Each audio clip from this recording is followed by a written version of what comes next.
முதல்ல வந்து நாங்கள் சுஜாதாவை ஓகேன்னு எங்களுக்கு முடிவு பண்ணது வந்து அங்கே இருக்கிற எம்ப்ளாயீஸ் வந்து நல்ல அப்ரோச்சபுளாக இருந்தாங்க.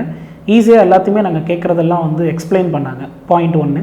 இன்னொன்று வந்து அவங்களோட பிளாட்ஸோட அவங்க ப்ராஜெக்ட்ஸோட இன்ஃப்ராஸ்ட்ரக்சர் சொல்லணும். எல்லாமே வந்து ஒன்று ரோட்டு மேலே இருக்கும், இல்லை நல்ல டெவலப்டு ஏரியாவில் இருக்கும், இல்லையா இப்போ சிட்டி விரிவாக்கம் ஆகிட்டுருக்கு, அப்போது டெவலப்பிங் ஆகிட்டுருக்கிற ஏரியாவில் இருக்குது.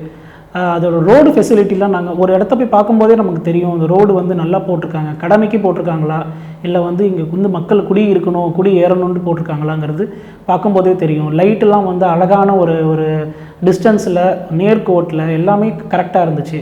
போய் பார்த்த உடனே ஆஹா சூப்பர் அப்படிங்கிற ஒரு அப்ரோச் வந்து எங்களுக்கு சுஜாதா பில்டர்ஸ்கிட்டேருந்து ரொம்ப ப்ரொஃபஷனலாக கொடுத்துருந்தாங்க. இது ஒரு முக்கியமான காரணம் வந்து நம்ம சுஜாதா பில்டர்ஸ்கிட்டே சரி ஓகே நம்ம பண்ணலாம் அப்படிங்கிற ஒரு முடிவுக்கு வந்தது.